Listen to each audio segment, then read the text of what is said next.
we took an off during the end of last year, and we're finally restarting it. So that is good, and we are so glad that Bridget, you could, you decided to join us for this because while many people might assume that the Meet the Author series is mostly for a lot of new authors, you are one of our authors who have been working with Poti for a very long time. Yes, exactly. With a lot of successful books as well. So that's why I think it would be interesting for others also to see authors who have already gone the self-publishing route, not just for one book, but for multiple books. So before anything, Bridget, I think it would be great if you could introduce yourself, and then after Nilima, you could also introduce yourself. Sure. So my name is Bridget White, and I'm a cookery book author of Anglo-Indian cuisine. I concentrate more on the cuisine of my own community.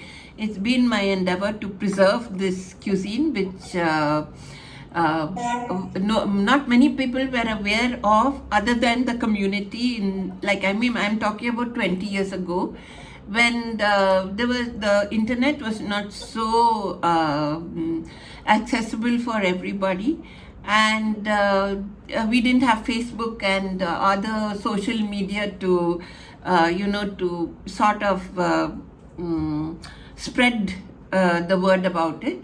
So I think I created a sort of awareness about the cuisine because I brought out my first book in 2004, and I started blogging much earlier than that.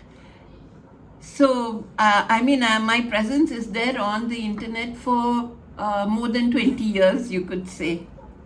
More than most teenagers. Yeah, of course, I'm a very senior citizen, so that could be the reason. So I have a publisher, not a publisher exactly. I had a printer in Bangalore who still does my printing for me. But then I thought, it would be nice because I was taking the books and supplying to the bookshops physically. And then I was also posting the books to whoever ordered directly from me. But then I thought it would be nice to put them online. So that's when I approached Poti for the Indian edition, and I've brought out the USA editions through Amazon. So those books, even though the books are the same, but they're priced differently because Amazon charges in dollars, and Poti we keep them at a very minimum price in India so that everybody be able to purchase them.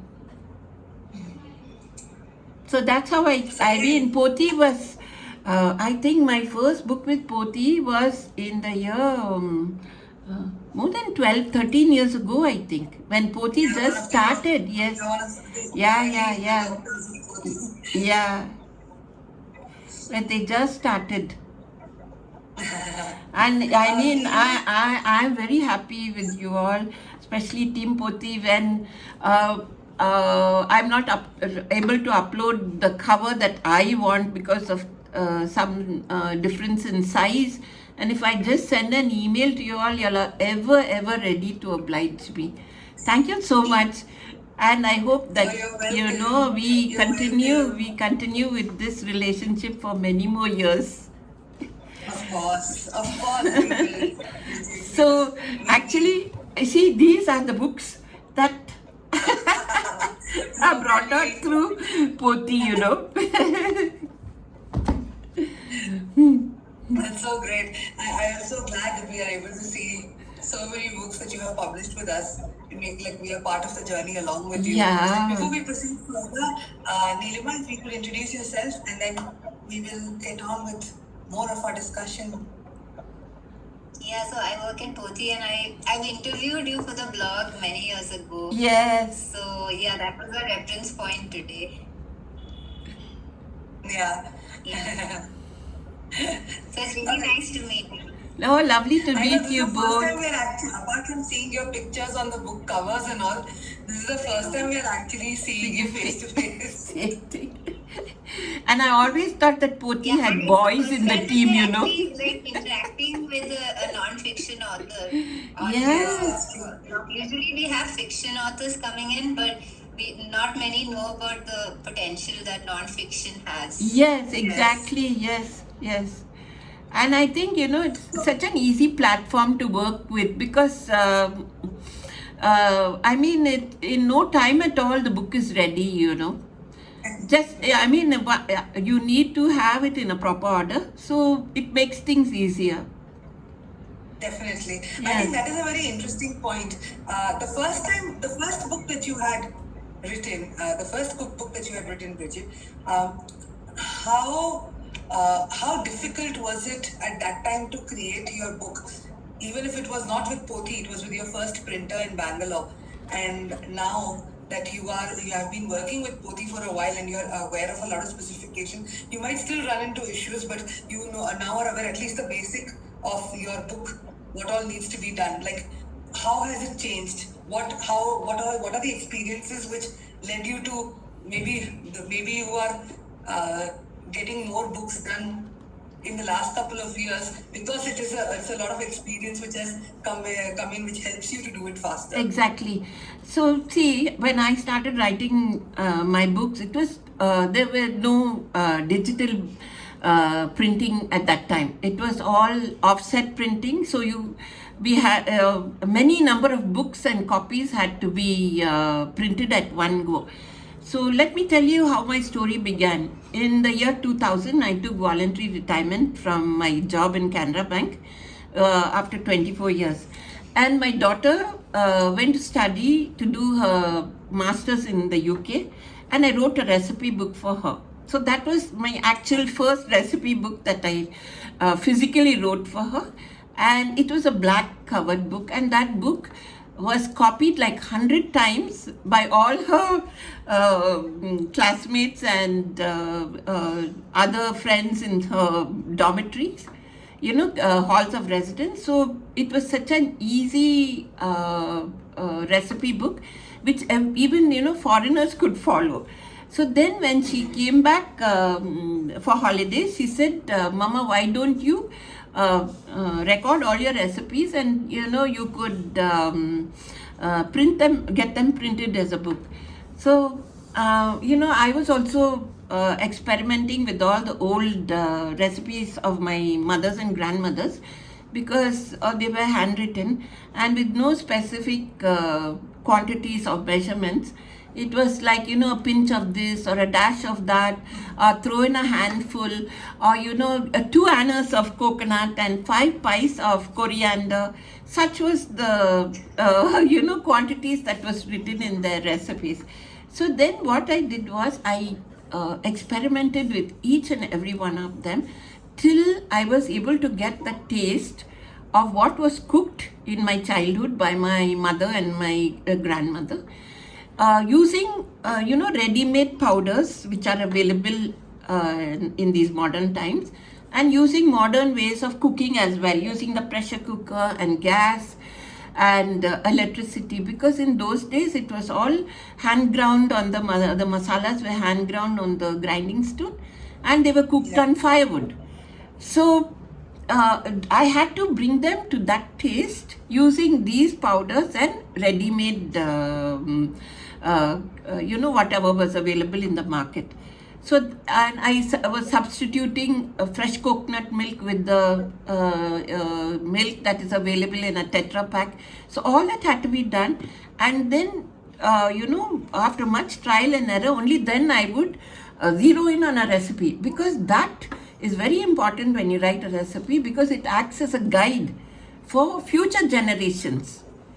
You know, and nobody should be pinpoint and say that your recipe doesn't work out, you know, because many people are under the impression that writing recipes is easy, but it's not.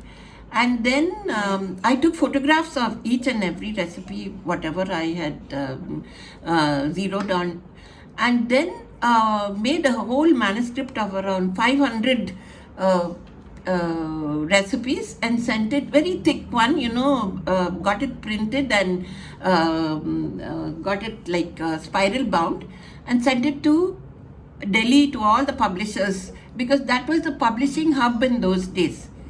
There were no publishers in Bangalore as such, only in Delhi, And sad to say, many of them didn't even know that there was a community like ours existing and that we had our own special cuisine. You should see it. I mean, it is an Indian curry, but it has its Anglo-Indian taste only because we are very judicious with the use of our spices and ingredients, and we don't use whatever's in the kitchen in every dish. It's just that we are so judicious in using just a little, and that's what makes Anglo-Indian food so different and so tasty, that it cannot be prepared in a restaurant with ready-made masalas or with a ready-made base, a curry base. Everything has to be fresh because each dish calls for different ingredients. So that's how I started. When did you you were influenced by your mother and grandmother? So did you watch them cook when you were young? Yes, of course I did. But I didn't develop an interest to go and actually cook with them, because we were busy with college and school, and when you're young, you don't take a great interest in cooking. But all those tips and other things that my mother and grandmother gave me, and even our domestic helpers in KGF, they were such awesome cooks, very well versed in all our Anglo-Indian and European types of food. And so after I got married, it was then that I really started cooking. But actually, you know what? Credit goes to my husband, because he was the one who actually taught me how to cook my first, cook rice for the first time, and to make a mutton curry. And look at you now, writing cookbooks. Yeah, so I must give him the credit for that. But I do have a question. As you yourself were not much into cooking as in your teen years, early years, etc., and you mentioned that it was only after you had gotten married, where probably with a sense of necessity. Yes. You had to cook. Yeah. So when you first got the book, the first edition of the book for your daughter, right? How much of it was with that same idea of your experience when you were young? Yeah, that's the thing, because I told her, and she was leaving home for the first time and she had never cooked herself. So I told her, see, this was what happened to me, but this book will guide you through all whatever you need to do. And I'd given her so many hints in that, how to bring out the best taste in the dish, and what meat to buy, because to save time in cooking. And mostly it was like the very easy recipes that she was able to cook without much of effort, no grinding or whatever. And of course I'd made a lot of powders and sent with her, so it was easy for her to to just spoon out things, and just add ginger and garlic and all this. So that was it. And then to get back to my story about this publishers, they never valued the effort that went into it. So then when I was speaking to the president of the Anglo-Indian Guild in Bangalore, he told me, he said, I don't know why you're wasting your time going to these publishers. You try and bring out the book on your own, and we would help you to launch it at a function, he told me. So then, I just, I had some retirement benefits that were in the bank, and I didn't want to use up too much of it, because I didn't even know whether my book would be well received and how many copies would be sold. So then I tried to get a printer to print them for me, and they were quoting really fancy sums. ultimately, I zeroed in on my church printer, the person who prints our church calendars and newsletters and prayer books and leaflets. And then he, gave me the best advice. He said, don't bring out all the recipes, the 500 recipes in one book. You just pick out a few, and then, we'll make it a book of 100 pages. We'll see how this sells and how well this is received. And after that, every year we could, bring out a book once we test the waters. And that's what I did. I culled out from each section and brought out the best of Anglo-Indian cuisine, a legacy. And of course, the Anglo-Indian Guild, Mr. Jos Fernandez, was very, very helpful. They had a show at the Catholic Club, and my book was released. And that day, about 50 copies were sold, which was quite good in a day. Of course. Yeah, and pretty great. yeah, and the book, even though the book was priced at 130 rupees, I was giving them at 100 because it's easier to take one note, Yeah. So that's how I started, and then every year I brought out a book, for 7 years. Then after some time, it was very difficult. In offset printing, we have to print a minimum of 1,000 copies. You know that. So Yeah. if, anything less than that is not, it doesn't work out. So I used to reprint about 1,000 copies each time. It became quite difficult because each time the plates would get worn out, then plates had to be done again. So then in the year 2012, I combined the first and second book together. That was the best of Anglo-Indian cuisine and a legacy, with the flavors of the past. That was the second book, and made it this book.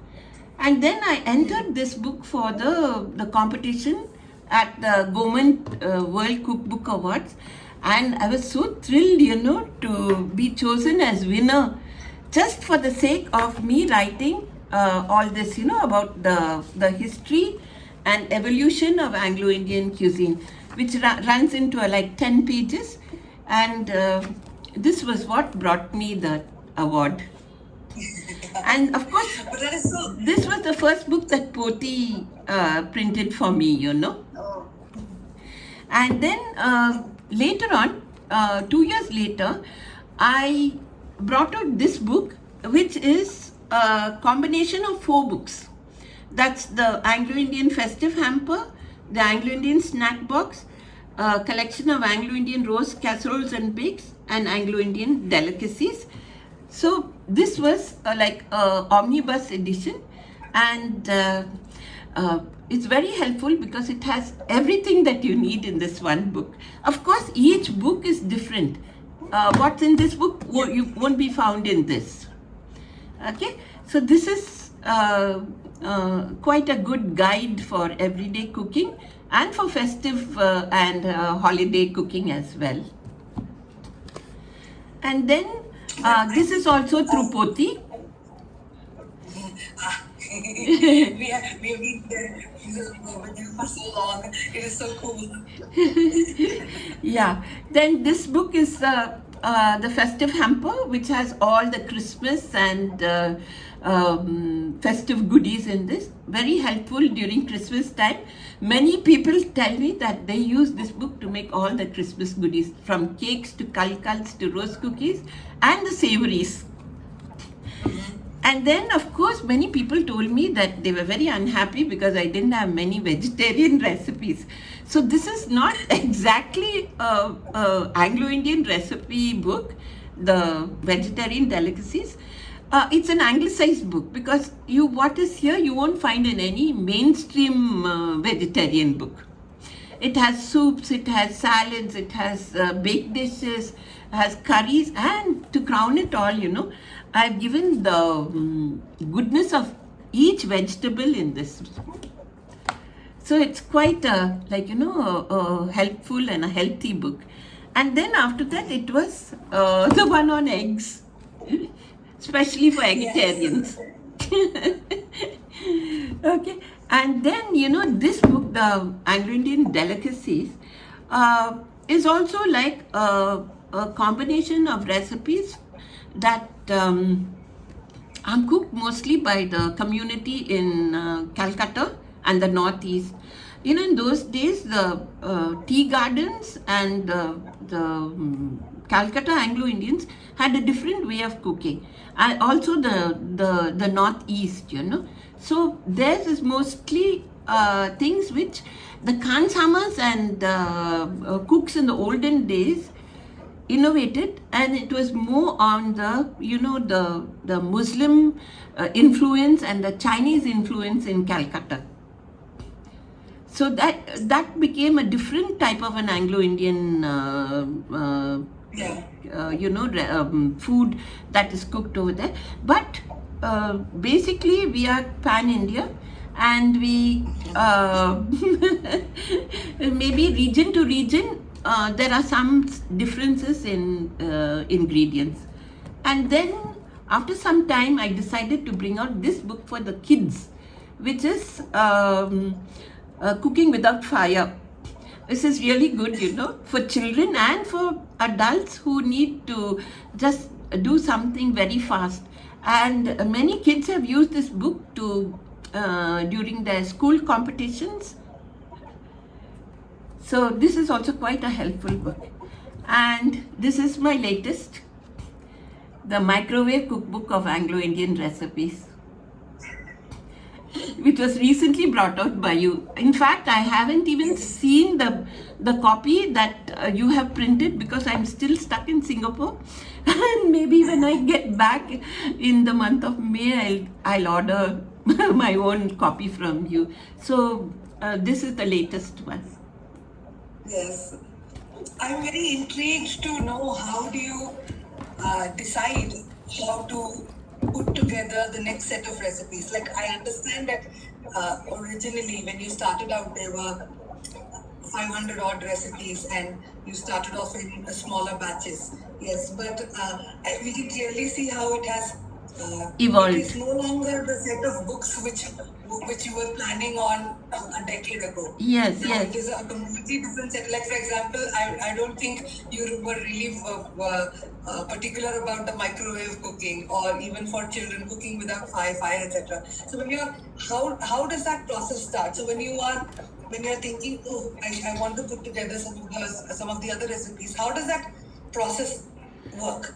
Actually, it's like I cannot tell you when or where exactly I get some inspiration, but it could be something that somebody said that, just strikes a chord with me, and that's what gets me going. And one more thing is, because I'm so jobless, I need something to do. So so I need to work on something, and of course this microwave cookbook I had started when I was in India. It's so easy to do things in a microwave, and it especially the Christmas sweets, it's very, very fast when you do it in a microwave, because the melting of the sugar and the chocolate and all is done in just a few minutes compared to when standing at the stove. See, we make a particular sweet called dodol, which is a black rice and almond halwa sort of for Christmas. It used to take ages. I remember when we were young, they would have a firewood oven outside the house, and a big, one of those bandli things, where everything was put in, and we needed two strong hands to mix that. But whereas now, you can do it in a microwave in just like, say 10 minutes to 12 minutes max. Yes. So that's the thing. So I started working on this book when I was in Bangalore. Then when I came here 1.5 years ago, I continued with my experiments and of course noted down everything. And finally this culminated like a few months ago when I brought out the book. Yeah. And It's so cooking interesting. without fire, of course, it was like for my grandkids mostly. And we also did a live show for Amul using their products. And I made use of recipes from this book during the show. We did 4 episodes on Amul Live. Wow. Oh, that's so cool. Yeah, with my I mean, grandkids. we should make some changes in the inside the book to incorporate some of the pictures from the live shows that you had done. That should be added into the Yeah, this thing that yes, kids did use yeah, it. yeah, yeah. Anyway, I But put that's the videos are on YouTube on my YouTube channel. Oh yeah, I wanted to ask you if you have a YouTube channel. Yeah, Like, I have around like maybe more than 180 recipes on YouTube, okay. apart from the blogs. apart from the blogs. Yeah. But how much of so one thing which I kind of gathered from what you just told like just now was a lot of times it happens because of it was always been kind of like a necessity but meets with something interesting and also something which is worthwhile all put together. Like for example, the cooking without fire is because you wanted your grandkids to be able to enjoy cooking or even to be able to make snacks for themselves. Yes.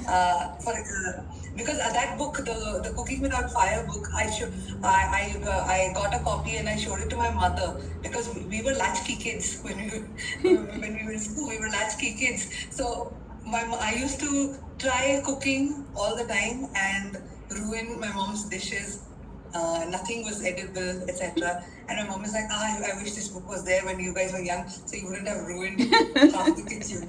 But you know that it makes sense because in my head I'm like, yes, because there's so many kids who enjoy and want to make food for themselves or whatever might be the need, but at least they can stay away from all the pyrotechnics which is happening Yes. on the gas stove. Yes. And I mean, it's very simple. No, I've made the books very simple so that even a novice cook could follow my recipes. Where I've simplified everything so that there's no stress, no strain, and you'll be able to cook whatever recipes that I have given in no time at all. Yes, it is very easy. One thing though, when you are going about the process of making for lack of a better word, it feels like the book series, Management for Dummies. That series of books, it feels like that because honestly, I learn a lot of things from those books as well. So when we are trying to not really dumb down, but kind of make it very easy and it also has to deal with availability because there was a time when it was very difficult to get even cheese in India. That's Now true. we That's have true. cheese all the time. Yeah. That's why Anglo-Indian food is so simple because we made use of only simple ingredients that was already in the kitchen, and there's nothing exotic or anything. It's just simple food that's tasty.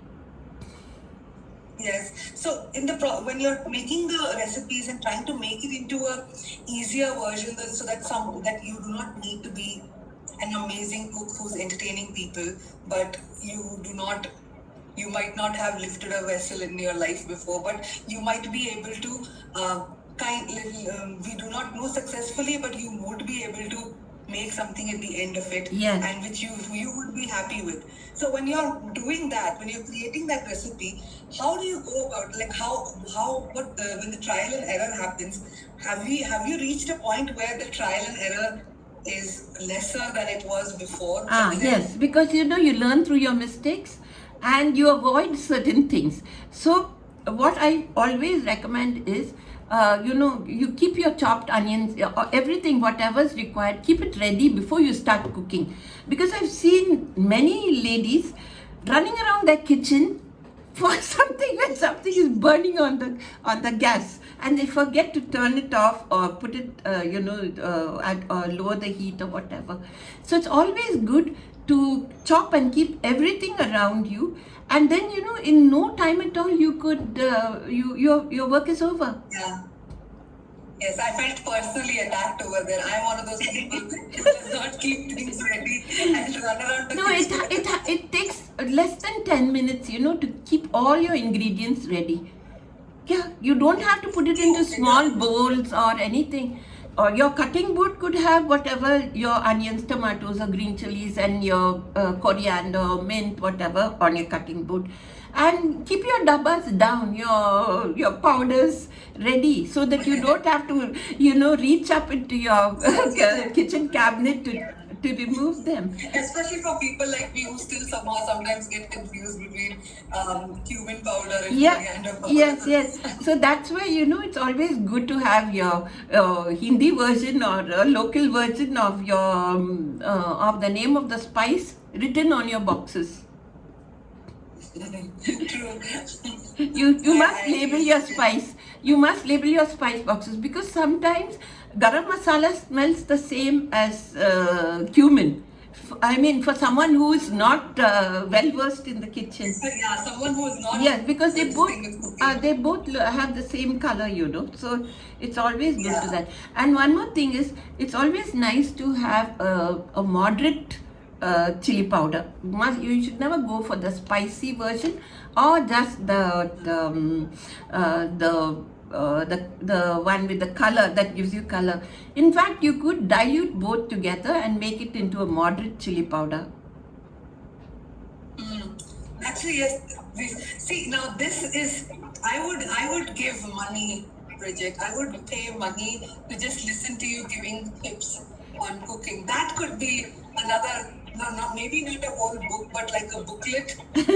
No, I always give these tips in the beginning of my books, and I always tell people, if you really want the authentic taste of your grandmother's cooking back in your kitchen and back on your tongues, you must use fresh ginger and garlic.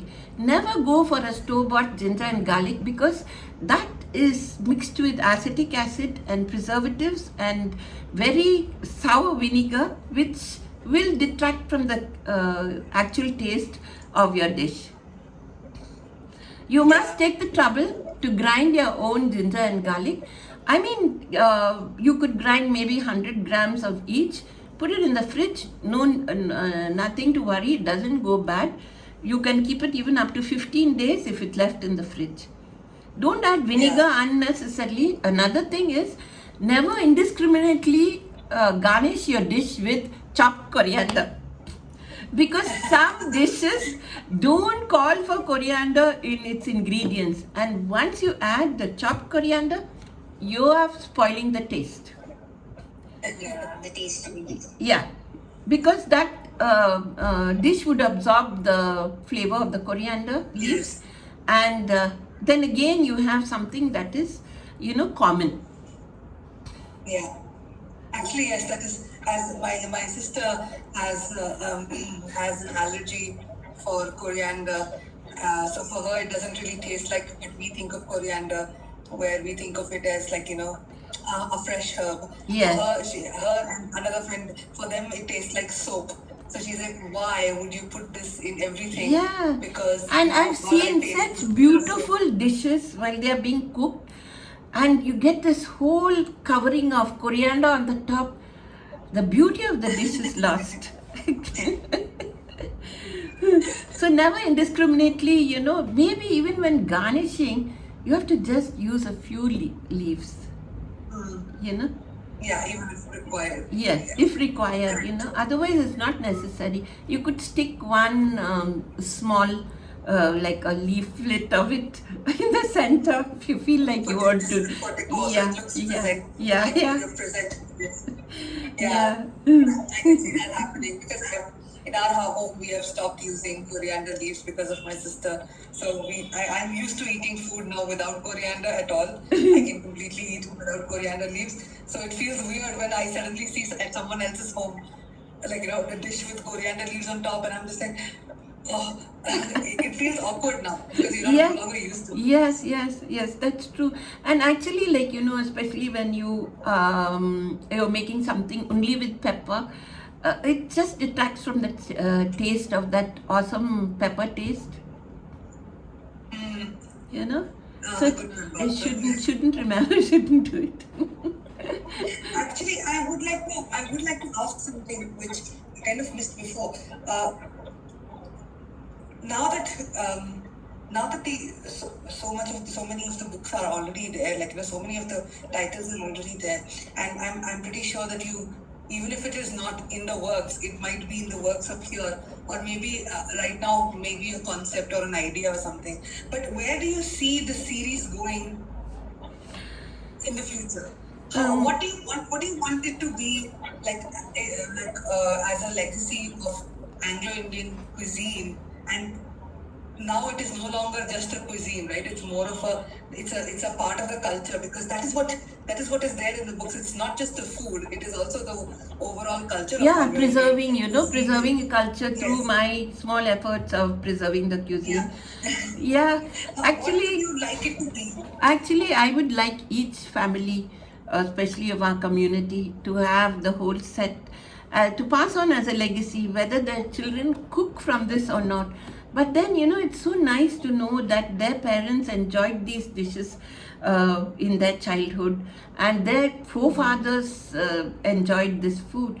Because now, of course, with the community having spread all over the world and embracing the cultures of wherever they have settled. Like you take in my own family here, my grandchildren are very happy having fishball soup and noodles and whatever else they take it, because they get that in school over here, and it's only for dinner that we have a Indian meal or Anglo-Indian meal, so it's I can sort of relate to people who are living abroad. But then again, our community in India itself, they are making more changes to a cuisine that was already a fusion cuisine. They are adding local ingredients which are like totally taking away the taste of a particular Anglo-Indian dish.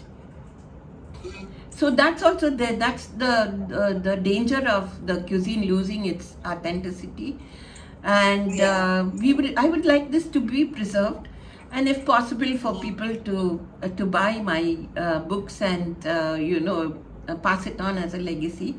So I'm trying to make things easier for people. I've seen a lot of good Instapots here in Singapore.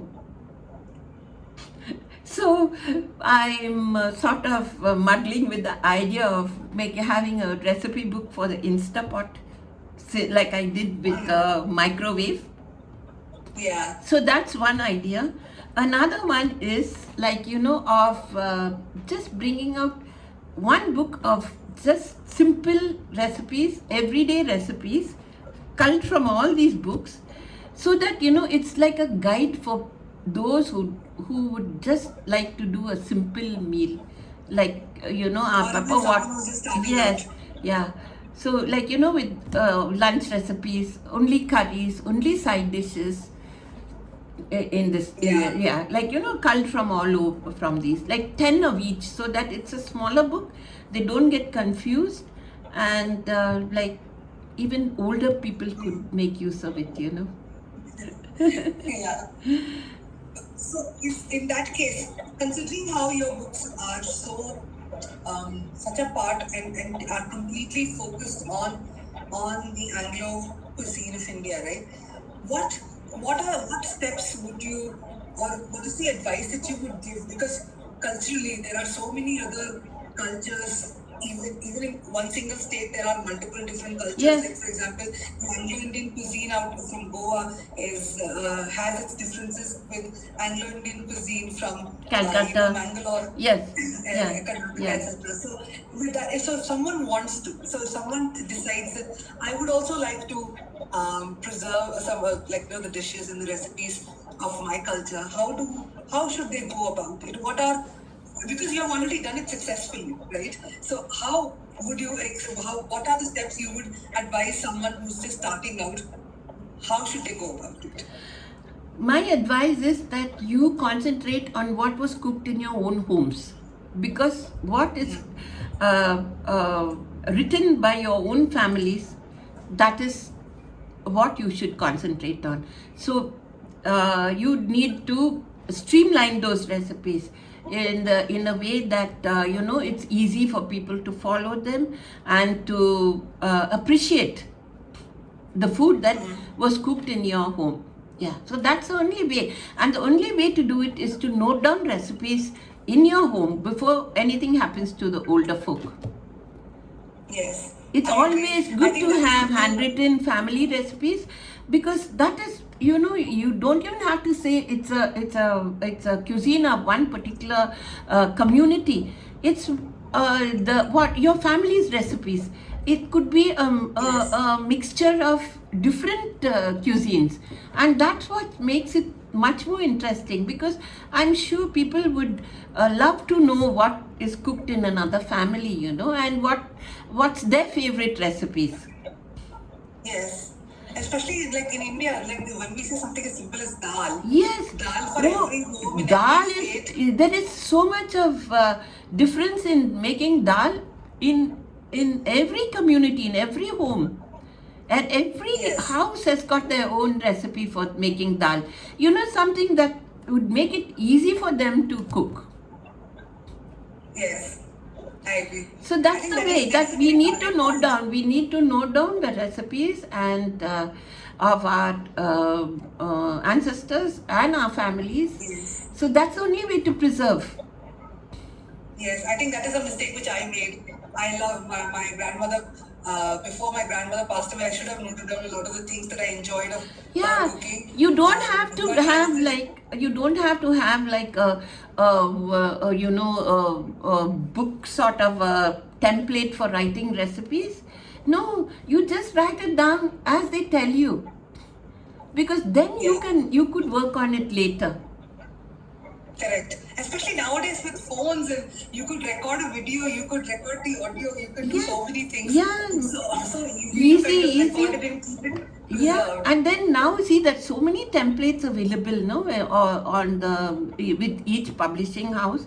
They give you, it's so easy to load your manuscript, on a particular template. Your covers are, you've got your own cover creators, so that makes it all the more easy. Yeah, I think This is now. actually a good idea for people like who want to write cookbooks. They can actually record. Yeah. So this is a good tip for aspiring cookbook writers. Yes, definitely. I mean, get your mother or grandmother to talk and just record, and those become stories. Yes. Because Those, the whole experience, yes, connecting over the food yes, you enjoyed, yes. and their experience or their memories of how that food was made when they were young. And that brings joy to them to talk about it, and you're happy to record it and to share it with others. Yes. And also it becomes a very good memory for yourself. Definitely, yes. And then now, especially as we are going more and more into this digital age, I'm sure the younger generation also would appreciate such things, because just opening a packet and pouring hot water is different to actually doing something. No, I mean, you're happy when you're able to bring out something on your own. Yeah, I agree. I mean, everybody, all of us are guilty of putting hot water on noodles or ramen. All of us. Yeah. But I think that is something which because especially in recent times, I think the interest in cooking has come back up again, especially since lockdown. Yes. Because there was so much time that people had. Yes. And they were away from their families. They Yes. were stuck inside their homes, etc. And they had no other option but No, to and then video call their families. it was also a necessity, because restaurants were closed. It wasn't, they weren't able to go out to buy their food. So it became necessary for them to start cooking. Yeah. So and that kind of push was not really there before, right? yes, We always were like, we could order in. I'll make some noodles. I'll do one of those instant anything. But when we everyone when the whole world is just kind of stuck together and you have no option at that time but to make something for yourself. I yes. think at that time again the whole necessity aspect of it comes in. But at the same time, just for necessity, you do not really want to just make something which barely passes as edible. You would like to make Yes. good food. It Yeah. gives you a sense of Yeah. accomplishment. Yeah.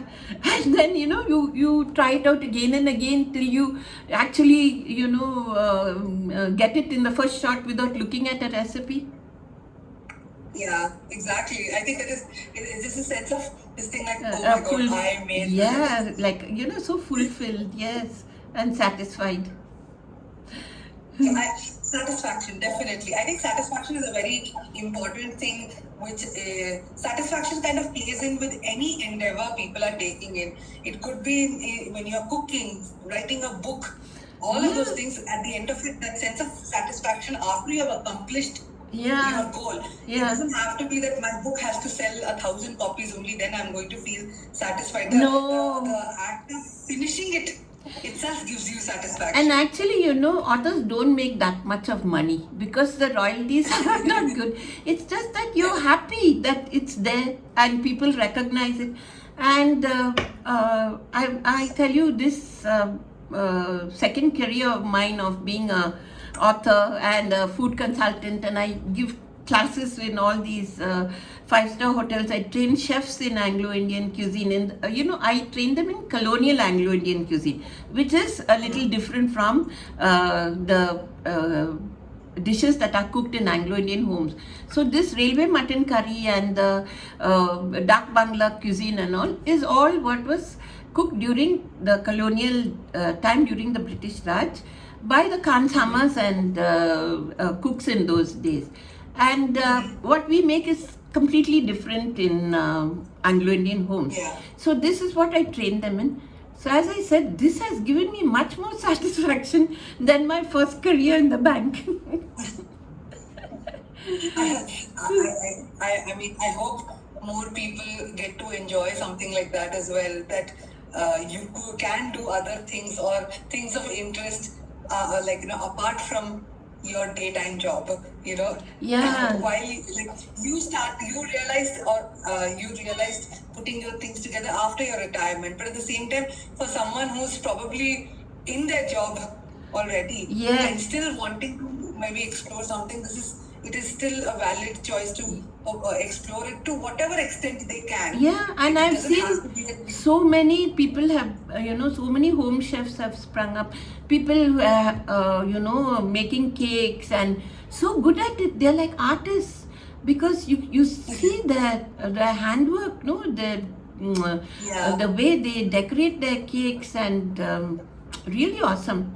And so all that is, I think, all sprouted only because of the lockdown. So in a way, COVID brought in a lot of good as well. Definitely, I agree. I think while there were a lot of negatives, Yes. but at the same time, this sense of self-fulfillment, Yes. what you need to do for yourself, that Yeah. was something which we were forced into as And independence, As a no? species. I think even independence. Because people Yes, were alone exactly. at home at that doing time. things on your own which you Yeah. are probably not used to doing. Yeah. It has been a great chat so far. I'm so glad we got to speak because honestly we do have some apart from you, Bridget, we do have some more cookbooks on the Poti platform. However, Yes. overall, Nilima would also attest to this. Overall, we don't really see that many books, even if it's not cookbooks, but books on food or Ye- cuisine is very rare. Yeah. And to think that as a country, just within India for that matter, as a country there are so many cultures, so many different states, so many differences in everything, and we are not having that many books on it. It feels like such a unexplored part of writing. It doesn't, as I said, it doesn't have to be just cookbooks. Like when you see in the foreign market, you will have cookbooks, you will have food exploration, food traveling, things like that. But we don't necessarily see a lot of those books for India, especially, but which I find very awkward or weird, because there is so much food. Just in every one single part of a city itself, there would be so much different food, and I'm really trying to figure out why. And that is one of the reasons why we were what I had when we were discussing whom should we bring on this time. When we discussed, oh, let's bring on Bridget, and then we were like, yes, it would be good, because I think it is such a I wouldn't. It's a niche. It is a niche. Yeah. But it's a completely writer in the niche. There are not many people at all. Yes. It is too small. It's too small. Yes. The niche should be bigger. Yeah. And I think that is something that we all and it is so good to have your success story and your wonderful books, which you are able to share with friends, family, people who are interested in the cuisine. Yes. Even people who are not Indian who are interested in the cuisine. Anyone can. Yeah, I have a lot of foreign chefs who follow me on Twitter, and recently there's some book about not a book, an article which was there in the London Times, I think. Of course, I've been featured in the London Times and the Scottish Times, by the way. And many magazines also, but that apart, but there's a story on curry just 2 or 3 days ago, and then one very famous chef said that the author could have taken some inputs from me and Miss Collingwood, Colin, when she wrote that article. Well, it has been great, Bridget. We still have very few people now. There were more people before, but in case there are any questions, Yeah. anyone has anything to ask. Yeah, we did get some comments, like a lot of encouraging comments. Yeah, in case Bridget missed out some of the comments, I wouldn't mind going back and showing you some of the. There were quite a few comments. Someone had mentioned about the preps. Yeah, Cooking. it's a good idea, right? To keep everything Yes. ready, yes. Because there's no point in wasting time, running around the kitchen and reaching up to take down stuff. It's always nice to keep it close by, and then you start your work. Yes, well, there were a lot of your fans who had a lot of your books, and yes, and they were very excited and happy to see you over here. We also had some people who were who wanted to give you their congratulations. Thank you all so much. I mean, really, it's only because of the love and affection that I get from everybody and the appreciation of my work that makes all my efforts so worthwhile. It's only because of that. If I didn't have this encouragement, it would not have encouraged me to go forward the way I have. So I'm truly, truly grateful. And to all the 7,000 odd people on my page, Preserving Anglo-Indian Cuisine, thank you all very much. And all my followers on YouTube, thank you very much. And also on Instagram, both on my personal page and the Anglo-Indian Cuisine page. Thank you all very, very much. And of course, many thanks to Poti.com, without who my Indian editions would not have come out. Thank you both of you. Thank you. God bless you all, and I'll be troubling you on and off later. Definitely. Go right ahead. It's not a trouble at all. Thank you all so much. Bye-bye. Bye-bye. Bye. Bye-bye. God bless. Bye. Stay here on the call.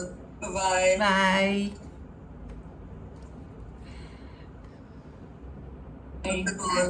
Bye-bye.